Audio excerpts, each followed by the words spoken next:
Parasites have lived both on and in us since the beginning of man.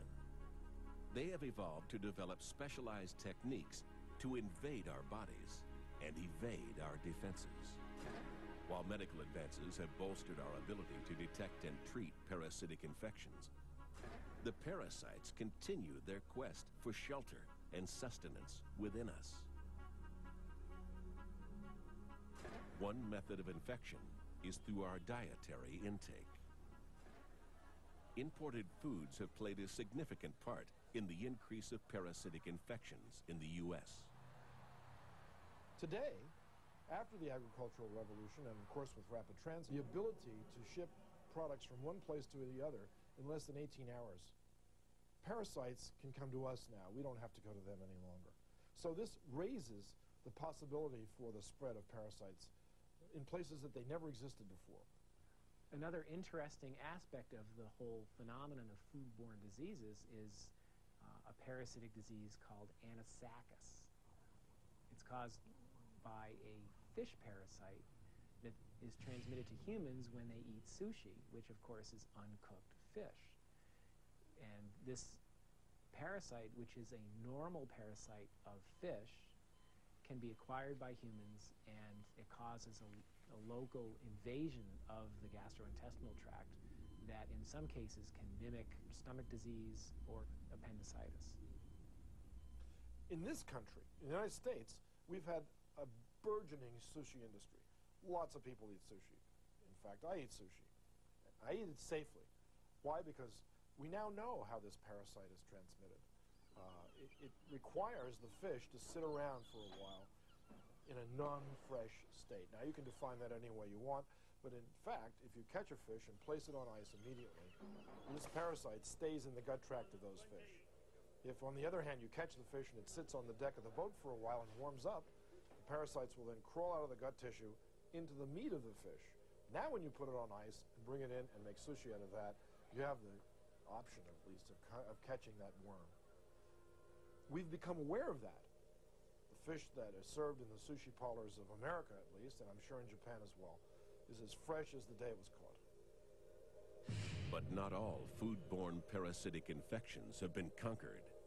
Because of their insatiable appetite for suitable hosts, parasites will always search out new ways of infecting us.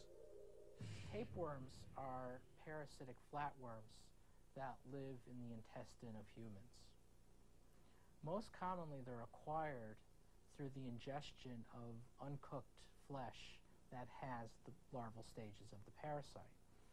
And there appears to be a tapeworm that corresponds to each type of major meat that's ingested. For instance, there's a beef tapeworm, Taenia saginata. There's a fish tapeworm known as Diphyllobothrium latum. There is a pork tapeworm named Taenia solium. Taenia solium, the pork tapeworm, has emerged as an important infection not only in many developing countries, but also in the United States as well. The parasite is particularly prevalent in Central America and in Mexico, and now the organism has been imported over the border to the point where it has become a major infection in U.S. cities that are near these countries. So we find high rates of T. solium infection in Los Angeles, in San Diego, in San Antonio, and Tucson, Arizona. The reason this is of importance to note is because the larval stages of the pork tapeworm have been linked to an illness in the brain. There is a syndrome associated with Taenia solium known as Neurocysticercosis that has now become one of the leading causes of epilepsy among children living in these cities in the southwestern United States. The pork tapeworm, the egg, when it's ingested into the human, the larva that emerges from that egg and thinks it's in a pig, the larva will go and encyst in various parts of the human anatomy. Unfortunately, including, and apparently the parasite seems to have a tropism for human neural tissue. So you can get cysts in the brain, you can get cysts in the eyes, you can get cysts in the musculature as well. This disease is called cysticercosis. Imported and undercooked food is not the only way we can ingest a parasite. Fresh, clean water can never be taken for granted. And the water we drink in our homes can be tainted. One of the most common parasites in the United States, besides Cryptosporidium, is Giardia Lamblia.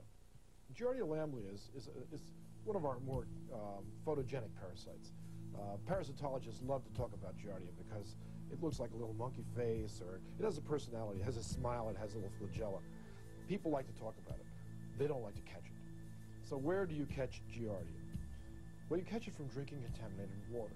By the breakdown of public health practices, which ensures the safety of our drinking water.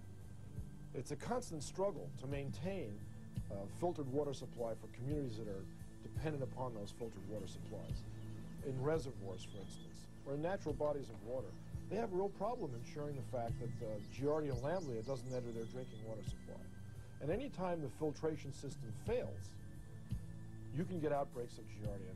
It's well known that Giardia cysts can survive chlorination, especially if the chlorination is not being done to adequate levels.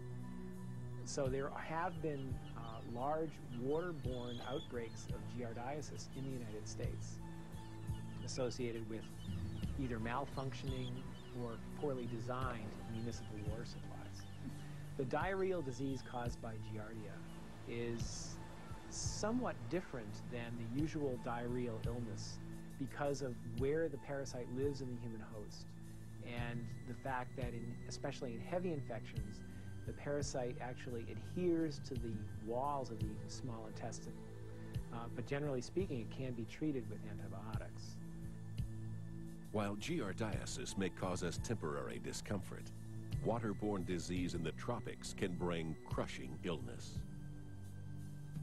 The Guinea worm, known formally as Dracunculus medinensis, is found throughout the tropical world and is transmitted through ingestion of